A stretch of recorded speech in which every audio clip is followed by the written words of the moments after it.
Hello friends, welcome to my channel. आज का हमारा टॉपिक है सैमसंग J6, जिसका सिर्फ ग्लास टूटा है।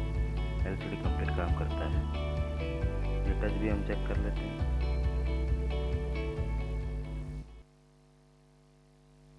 ये टच भी एकदम कंप्लीट काम करता है। इसका टच भी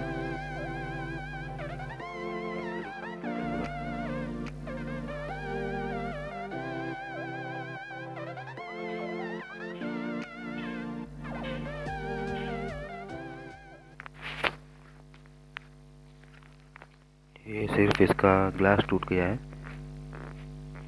इसको एलसीडी को हमने पूरा निकाल के रखा है। ये फ्रेम में से कंप्लीट रिमूव करके रखा है। अब इसका सिर्फ ग्लास उतार रखा हूँ। ये पहले इसे बंद करके चालू करके देख लेते हैं एलसीडी कंप्लीट काम करता है कि नहीं।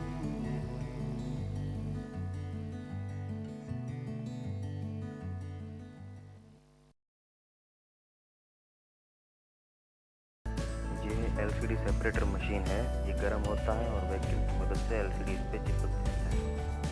अब ये गर्म होने तक इसे हम 2 से 3 मिनट तक ऐसे ही रखेंगे।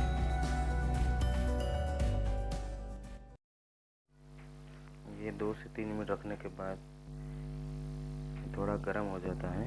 उसके बाद ही हम उसका ग्लास उतार सकते हैं। उसके लिए हमें चाहिए ये कटर वायर। ये वायर की मदद से हम इसका ग्लू कट करके निकालेंगे। ये एकदम पतला वायर होता है जो एलसीडी और ग्लास के बीच में जाकर जो ग्लू लगी होती है उसको कट करके दोनों को अलग करता है। इस तरह से धीरे धीरे आपको वायर चलाना है।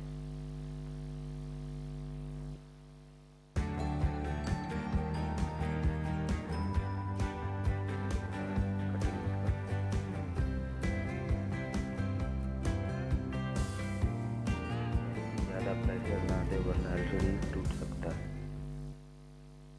इसे हम स्लोली निकालेंगे, बहुत स्लोली।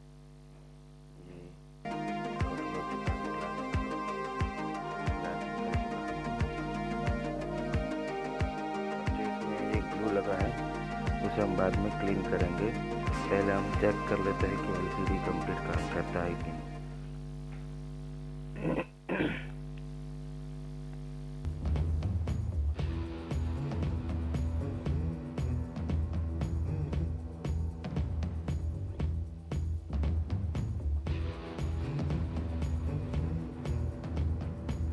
चालू हो चुका है फ़ोन। एलसीडी काम करता है हमारा।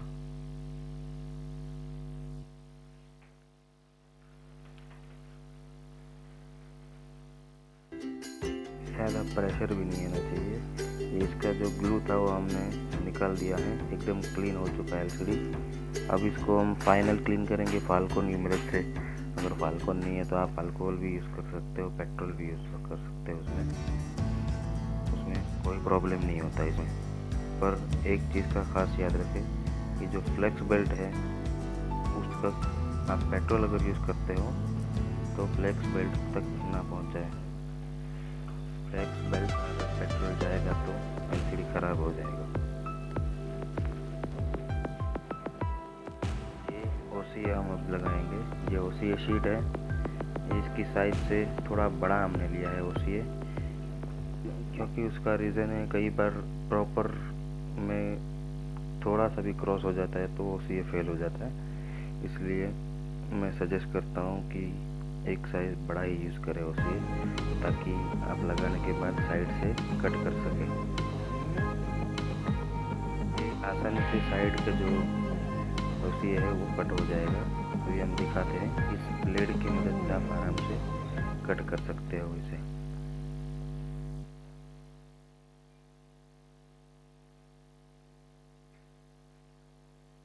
ब्लेड है हमारे पास। ये देखिए आसान से ऐसे आराम से कट हो जाएगा बिना किसी प्रेशर के। ऐसे निकल जाएगा। अगर इस तरह से आप नहीं निकाल सकते तो उसे लगाने के बाद एलसीडी को हम उसकी फ्रेम में फिर से बिठाएंगे, ताकि हम इसमें ग्लास को जो है अलाइन प्रॉपर कर सके। ये इसमें लग चुका है ओसीए। अब इसमें हमने बिठा दिया है फ्रेम में। ये ग्लास है नया। इस ग्लास को लगाने के लिए हमें सबसे पहले इसका जो ओसीए का अपनी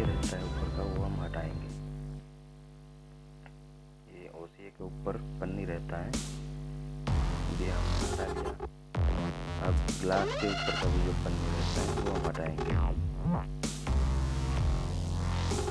हटाने के बाद हम इसे प्रॉपर अलाइन। ये मशीन है लेमिनेटर मशीन। एलसीडी को रखेंगे ताकि ग्लास जैसे कंपनी फिटिंग आप देख सकते हो, कंपनी फिटिंग होता है इसमें। ये वैक्यूम प्रेशर लेता है, उसके बाद में प्लेट प्रेशर की मदद से दोनों को जॉइंट कर देता है। और जो ओसीए ग्लू रहता है, हमने जो ओसीए शीट लगाया वो इतना ट्रांसपेरेंट होता है कि उसमें लग चुका है वो पता भी नहीं चलता, एकदम कंपनी फिटिंग हो जाता है।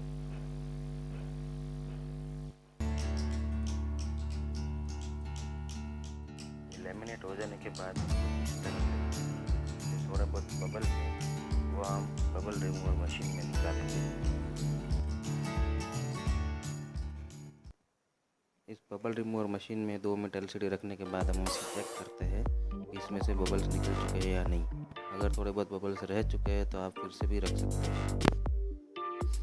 ये इसमें से सारे बबल्स निकल चुके हैं। आप 2 से 3 मिनट तक इसमें रख सकते हैं बबल रिमूवर मशीन में। अब हम इसे चेक करते हैं कि ये कंप्लीट काम करती है या नहीं।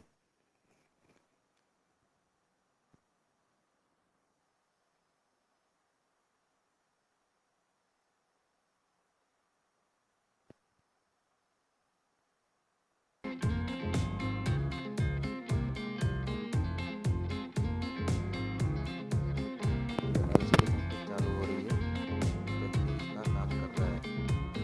अब हम इसे स्टार्ट करके भी देख लेते हैं। दोस्तों वीडियो अच्छा लगा हो तो लाइक करना, शेयर करना और सब्सक्राइब भी करना हमारे चैनल को अगर आप नए हैं तो। और साथ ही बेल आइकन भी दबा दें ताकि हमारे नए वीडियो की नोटिफिकेशंस आपको मिलती रहे। ये एकदम चालू है एलसीडी। ये फ़ोन हमारा